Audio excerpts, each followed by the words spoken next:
All right, welcome back. Now, for our second conversation, we're discussing water.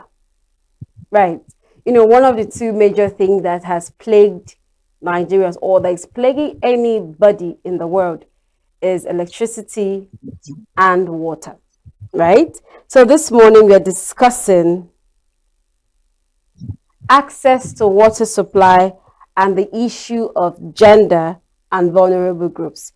It's one thing to have to struggle, to have sufficient water supply in the area where you live or wherever you find yourself. It's also one other issue to be limited just because of your gender or because of a deficiency that you live with or a condition that you live with. So this morning we're discussing, why is it so? What needs to be done? How do we move past? Do we even have enough water to go around? Do we even have enough water supply in the areas where we live? Talk more of having to limit them just because certain persons are of the female gender, or they're living with, probably they're crippled, or they're in a wheelchair, or they're blind or something, just because they are disabled. Now we're joined online by Yemisi Alaka. She is the chairperson, Association of Women Town Planners in Nigeria, Lagos State's chapter. Good morning, Yemisi. Thanks for joining me this morning. Yes, I can hear So, you clearly. okay, yeah, Nigeria and water. I mean, first off, I know Nigeria is, some parts of Nigeria are living in a place where we have sufficient water, and we have some persons living in an area where you don't even have water at all. Probably persons living in the north. Firstly, is there a way?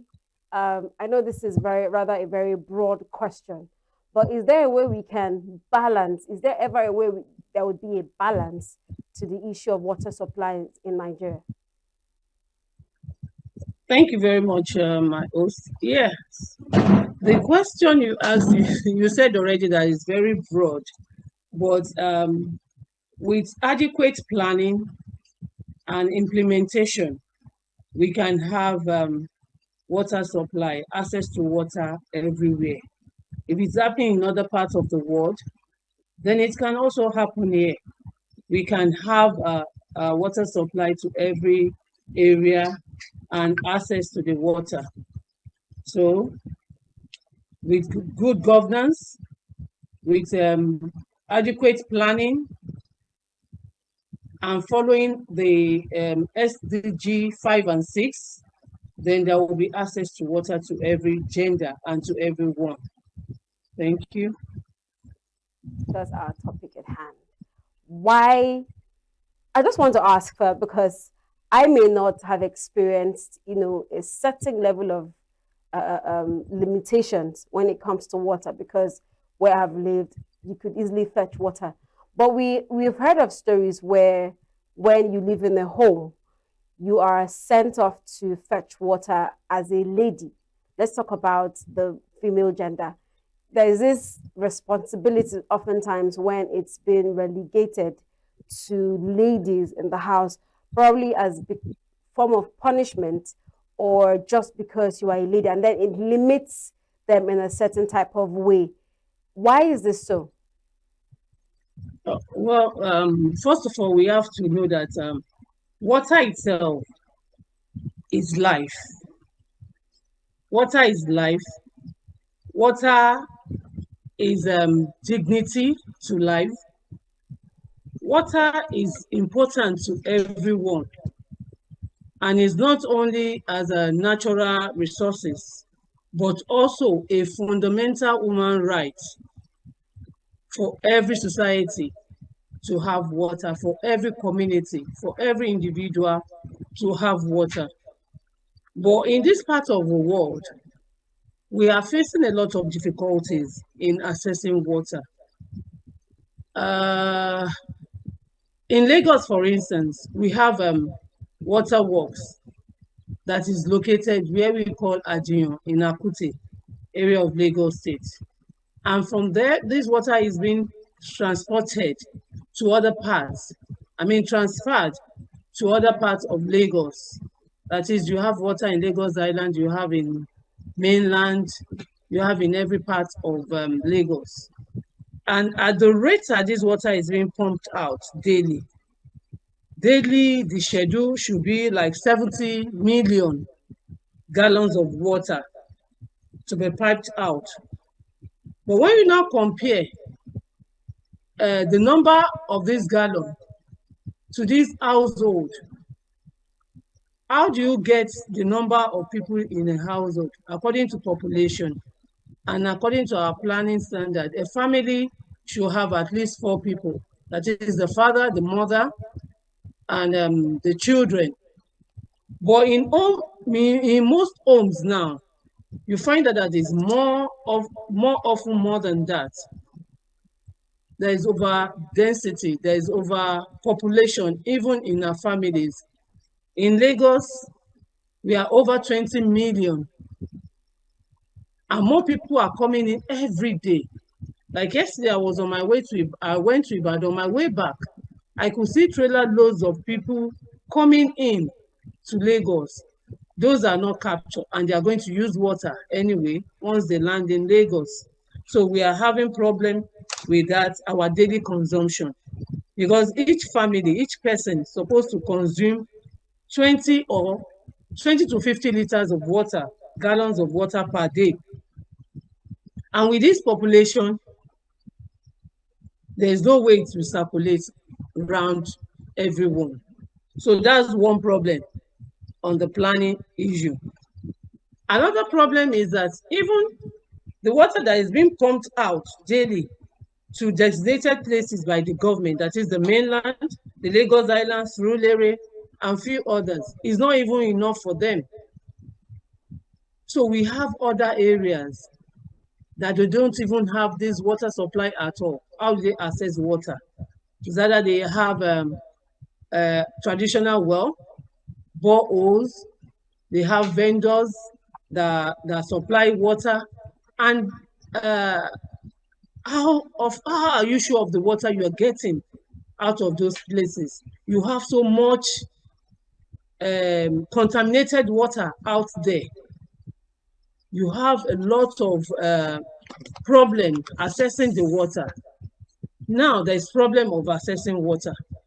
Who face this problem most in our families, in our communities, is women and children that face this problem most. And due to this, it leads to a lot of problems. We have so much problems at hand, basically from the government. We have problem from the community. We have problem from the people ourselves in accessing this water. So what can we really do? What can we do to have this done, to have our water accessible, following the global provision by the SDG, the UN? The SDG Development Goal 6 says there should be access to clean water and sanitation. Then SDG 5 says there should be gender equality. Are we having that? No.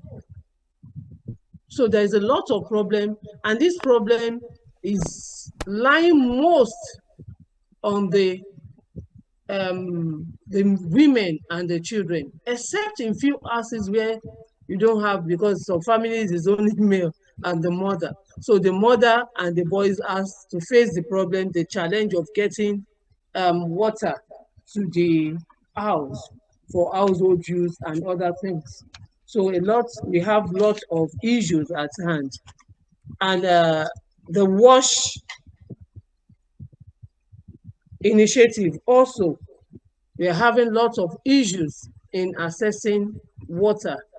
And that is why the organization is trying as much as possible to go out there and ensure that people have water, clean water, access to water, and there should be gender equality. in all this. Thank you so much. All right. Now, you said that you use Lagos as a case study where you said over 70,000 or 70, was it 70 million liters, 70 million gallons of water is being per day. distributed, pumped and distributed daily. And you also mentioned that some areas have wells and then they have people that supply water to them. Now, my question is, it's safe to say that we rely mostly on this, or some regions rely mostly on this distributed water. My question is, seeing that we have some communities that has water already, instead of relying on one particular distribution outlet, how is it that these waters, these wells, these streams cannot be distilled and purified, seeing that they are closer to the users, instead of waiting for, like you said, where the location for the pumping is different from where it's been distributed to. So for these areas that have wells, that have probably streams or places that they could easily get water, since we are more concerned about clean water, right, because of the health purposes, and then, of course, to avoid emergencies, isn't there a way to distill and purify these waters for them? Also, isn't it an option to create water closer to them? Like one of the, you see, when you go to some communities, one of the major projects of politicians is to dig wells. So shouldn't that be a more viable option for these water corporations than to just distribute water and probably put in a tank and make people come to get them? Thirdly, another thing I want to ask, maybe when we will get to that in due time, is the sale of water. Is it safe to say that water is no longer a natural commodity, seeing that all we have to go through all these processes to get water? Let's start from the purification before we get to the dogging of wells and then water payments. All right, thank you so much. Getting water, clean water, is not just on the surface. Okay. You can't just say, okay, because there's stream here, let's just tap into it and start distributing it. No, there's a level that you can get clean water, because you don't want to give people contaminated water, and it will be improper for any government to just say, okay, there is a stream here, oh yeah, start distributing it to the people around the world. No, you can't do that. There's a chemical composition, there's table level water, that is the aqua, that you can get to the depth, the aquifer, where you can get clean water to give to people. That is why even Lagos is, you have water everywhere, but it's below water level. So if you just say because there's river or there's stream somewhere, and you just tap into it and you start, sending it to homes as a good water, no, you can't do that. Government have to look for where they can get the good level of table water before they can send it out to homes. But now, the alternative that people are doing is getting boreholes. That is why we have lots of contaminated water out there. So that is why government now in Lagos State, we are trying as much as possible to have some mini and micro water outlets in Lagos Island, in VI, and some parts of mainland as well. The project is ongoing because of the awareness that the WASH program is doing, and the SDG, that we need more access to water. And because the government is responsive, that is why they are trying in as much as possible to ensure that we have these projects ongoing. And I'm sure within short of period of time, we'll have more access to clean water, especially in Lagos. And I believe in other parts of the country, in Abuja as well, they are doing that. And let's be hopeful that we'll get access to clean water. Okay, before you continue with the answer, we have another guest joining us this morning on this conversation. He is Dr. Joachim Ibezimako SZG. Yes, he's a WASH expert and sustainable development analyst. Good morning, doctor. Thanks for joining us. Good morning, sir. It's morning over there. Good morning, madam. Yeah. Okay, so I'm having two guests this morning, so I would just, alternate between the two of you. But Dr. Joachim, thanks for joining once again. Thank you. Okay, now I'll return to Yemisi. I mean, I was trying to find out. We are still talking on water provision and water cleansing. So you have spoken about the possibilities or what process it takes to purify a water before it's been distributed. Let's talk about the digging of wells to persons, for the sake of persons who are living with disabilities and persons who don't have to struggle to queue up to get water. Let's talk about that before we come to Dr. Joachim. Okay, that's the main problem now. That's why we are saying that the access to water is not that okay. Is not yet perfect. Is inequality. There is inequality in access to water, and we have vulnerable people. Even digging of the well or the borehole is still not sufficient enough for people to have access to clean, hygienic water, especially people with disability. There's so much problem for them in accessing water. In fact, you have a lot of hygienic problem, especially with ladies with disability. When they are in their menstrual period, they find it difficult either to go to school or to go to work. There's no water. So the digging of the well is not standard. If I may put it that way, it's not standard enough, but it's just an alternative rather than not having anything. And yet, even that is not yet enough for these people. For women, they have to travel long distance. Children, girl child, they have to travel long distance to get water. So it's just an alternative. And at times, even some area, like I told you earlier that having stream or lagoon does not mean you have clean water. So even when they drop some well, we short you maybe during the dry season, you find that there is no more water there for them, especially those people up north. They find it difficult to get water.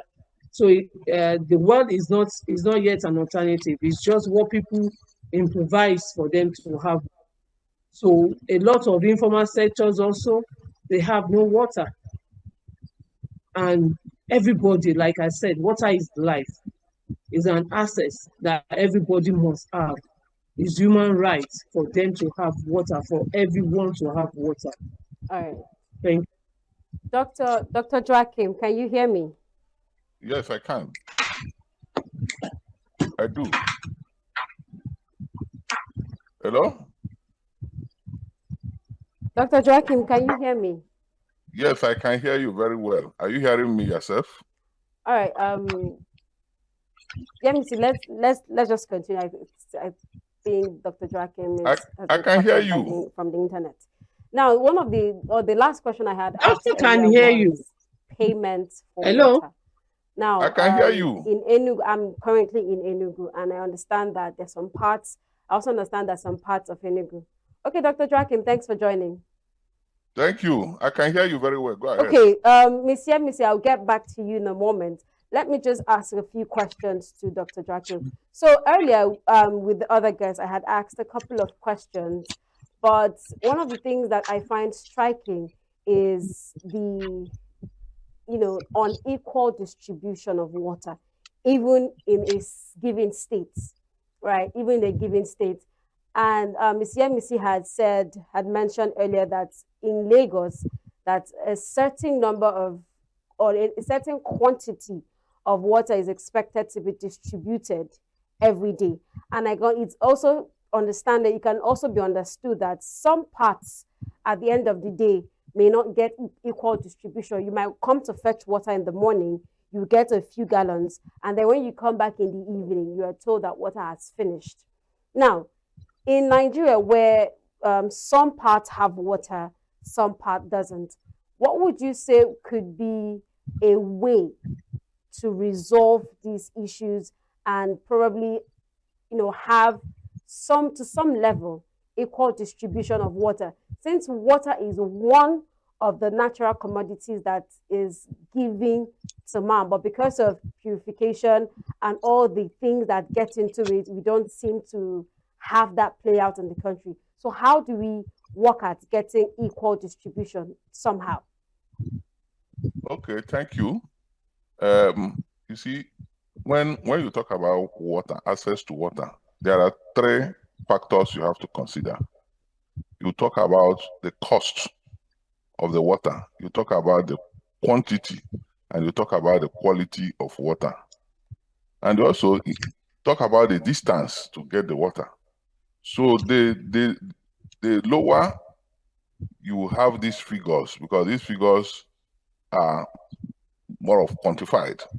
If like for quantity, you have the number of coliforms in the water.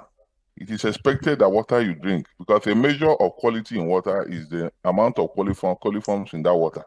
So if the number of coliforms is maybe less than 100, or it's graded. Those ones that are above 100, those are less than 100, and those that are 0. So when you have water that is actually 0, so you say, okay, this water, people who drink this water that have 0 coliform will be said to have better access to water than somebody who drinks water that have up to 100 or micro units of coliforms. Coliform is a term used to describe infection, especially of fecal matter in water, because the major contaminant, when you do biological testing of water, you look at the fecal coliforms, which have to do with impurities from human waste, from stools of people. So that's why you have lab that treats water. The aim is to reduce the quantity of coliforms in the water. So the amount of coliforms in the water is used to calculate if access is improved or not. Then you have distance.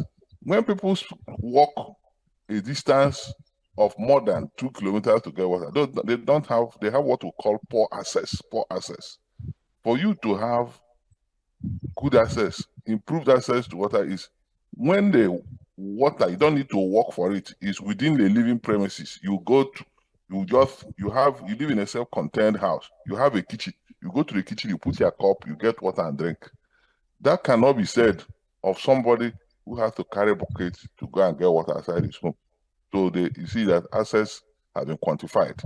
Then when you talk about quantity, the amount of water you get in a day, in a household, you can have a family depending on 30 liters of water.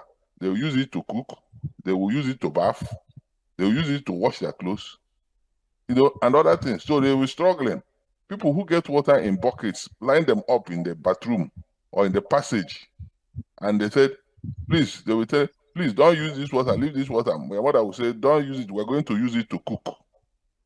Then when the woman comes back, he sees that water has been used to wash clothes, or somebody has used it to take his bath. So these are things to measure. So when you talk about access, water access, because when I break this thing down, I can see how it affects woman or man. So you see, water access can be poor, it can be basic, it can be improved. Let me shock you now. When you have a borehole in your house, a borehole that is not treated, you just bring water from the ground, it's raw water, and you drink it. You will think you have improved that. You don't have improved access. What you have is basic access. So when you come to Nigeria, There's a lot of boreholes in Nigeria. So what Nigerians have is basic access. We don't even have, if you look at the figures you get on newspapers and books and reports, it's about basic access in Nigeria, not improved access. Because the only improved access we get is if water board is supplying the water you drink. If water board, because the water from water board is treated and is monitored. That is why in the developed world, when water from the water board, anything happens to it, they'll tell people, they'll give what they call boil water alert. People will have to start to boil their water in order to guarantee some level of safety for everybody. So it's not enough that you say, because there's water, you say there's water access. There's no water access. If we talk about Lagos, the water in Lagos, the lagoon. I went to Lagos with somebody. We were passing through the lagoon across the bridges. He said, "But why people in Lagos don't have water? Is this not water everywhere?" I said, "Why?" I laughed at him. He said, "You talk, this water is untreated, so this water cannot be counted as access to water, even if it's on your feet. If you just on your feet, so because it's constrained by quantity, quality, then and quantity, and then the cost. So when you talk about water, it's not enough to say it's a natural resource. Water, if you say water is a natural resource, then you go and get it from the stream. You go and get it, or you get it from the rain when it's falling directly from the heavens. But water has to be treated, and it will take money to treat it. Water has to be transferred, it has to be supplied from where it was. That's why when you see borehole, you drill a borehole, you put a pipe and bring water from the ground. When you go to a river, for those people who get water from the river, they put a pipe and transfer it from the river and bring it. And then they have to treat it. There must be a treatment system. Any water that is not treated before people drink it is basic water. It's not qualified. It's not an improved water source. So water must be treated and not just treated and left, because as water moves through the pipes, it can get contaminated. So there is further chemicals they live in the water. So as it goes, if there is any contaminant, that chemical remaining in the water will help to get rid of it. That is why you must have heard about residual chlorine. Residual chlorine is left somewhat. Sometimes when you drink water, you will see the taste of chlorine. That thing is deliberate to kill any contaminant that happens to fall inside that water. It removes it. But then you compare it with your borehole. It is not treated. It is just raw water. It's unfortunate. You see, Nigeria has a problem. Nigeria exports oil raw. Yes, Dangote has come now. But Nigeria, all the oil in Nigeria extract this oil and they sell it as a raw product. As if we lack capacity to refine anything. The water we drink in Nigeria, we don't refine it. We just drink raw water. So that is the problem. So to have improved access, so if you want to talk about access to water in Nigeria, access to water in Nigeria, as it is now, is less than 10%. Because people who have access to treated water in Nigeria, there are very few. Only very few individuals are treating their boreholes. And if you are not treating your boreholes, you don't have improved access. You just have a basic access. But it is worse if you have to go to a stream to get water, or you just collect water from the rain. Those ones are poor access. They have to be improved upon. Thank you. Now, Doctor, you mentioned something that is quite alien to me. You said most of the water that we drink, that when we buy water, when we drink them, we just taste that we feel on our tongue when we drink this water, that they are deliberate. I just want to be yes, sure the chlorine, that's what I heard. chlorine, yes, the chlorine you have in the water, yes, okay, is deliberately left in the water to maintain the quality of the water, the treated quality of the water. Yes. So it's not entirely harmful. It's not harmful at No, all, it is. because It most is not persons harmful. buy it and then when they taste it, there's this, oh, these people sold bad water to me. No, it is not. It is part of the water treatment process. It is what is the requirement. It's the requirement. They call it residual chlorine. It's deliberately left in the water to maintain quantity. With time, it moves, it goes out, it fizzles out, but it is a deliberate. You can Google it, how water is treated and quality maintained. Without that chlorine, the residual chlorine, you'll be drinking something else, not clean water. So is it not possible? I mean, I know Miss Yemisi had mentioned earlier, but I just want to, since we're talking about purification, these distances people go to these communities that have wells in their communities, isn't there a way to, purify them, or does it always have to come out of these wells in order to be purified? And when they're being purified and stored up in, say, a tank, it runs out. So what's the continuity objective for communities that already have water supplies within them? No, when you talk about, you see, let's be clear, let's not miss things, issues up here. When you talk about community, you see, there are community managed water sources, and then there are privately managed water sources. When you go to the maybe Lagos State Water Board, they have a lot of treatment plants. Madam said the government has a lot of mini water works. It's a way to get water, treated water, improve access to treated water for people. That's why government is putting water across the state in various places, you know. So for a community water system, if the community is getting water from maybe a water board or water corporation, that water is already of higher quality.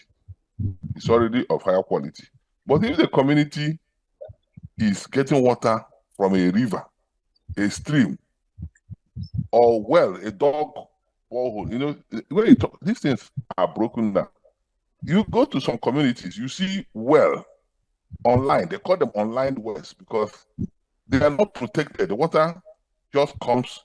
Your underground is, you see the walls of the earth. You see the walls of the earth. You know, you get water from there. That water is a basic water. When you talk about basic is like you have people who are in primary school, the whole primary school, and then GSS 1 to 3. They say it's basic education. That means it's education you can have to live. Beyond that, you will struggle. It's education, the basic education you need, because it's important. So people who get this water that are basic is just for them to get by. But that is, it doesn't guarantee that everything will be fine. Because you have struggle, you may break down, you can have gastroenteritis, you can have other issues with your health, you can have typhoid because of the water you drink. But when the water board supplies you water, because the water has been treated, there are experts who have been employed to treat the water. So when you look at communal water schemes, some communities have boreholes that are aligned. Boreholes that are aligned are those boreholes, they have built walls on them, and the water is being moved with pipe, not just with buckets. You bring water online wells, then it's an issue. Treatment and the type of water and the environment where you have the water will determine the type of quality treatment you use. The treatment is universal. It's not universal. That when you talk about purification, you know what purification is. You talk about distillation. Distillation is entirely a different level of water treatment. Then you talk about, but most of those things is not just one system. Most of them, it's stages. You can have first the stage of filtration. Filtration, moving water from a place of a medium of a membrane that allows water, limited amount of water. Anything above a particular size would not go. That's physical filtration. Physical. But if you come, like, there's what they call sand. They use sand. And this is not a water treatment class, so I'll be careful so that the people don't get these things confused. So they use sand. Most places they use sand to filter water. Then before chemicals are introduced, and they go through other processes to get better quality water. So community treatment of water is not always possible, unless if it is centrally managed by a utility. A utility, what I mean by utility, I mean a water board, where you have experts who are experts in water, treating the water. So you see, they do it very important. But when we look in our country now, the water boards are not working. We tend to forget that those guys are doing an important work for the society. Because all of us, we are all a community. So communal supply. The water from the water board is communal supply. I don't think there's any village or any local group in Nigeria where that are treating their water directly by themselves. All right. Mr. Yamis, Miss Yamisi, pardon me. My next question is for you, but we'll take a short break. We'll be right back.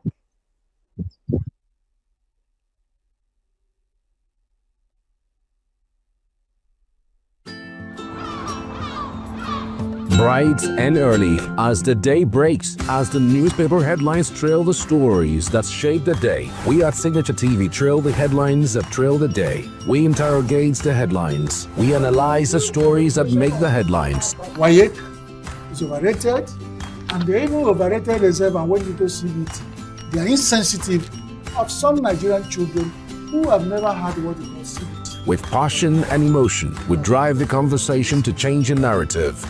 Let nobody be deceived by Nigerian high level of performing in agriculture export. We are still where we are. Newspaper review on Signature TV every morning on Signature Morning, weekdays, and Signature New Day, weekends. Newspaper review on Signature TV. We do not just review the headlines, we make the headlines relevant to our daily lives.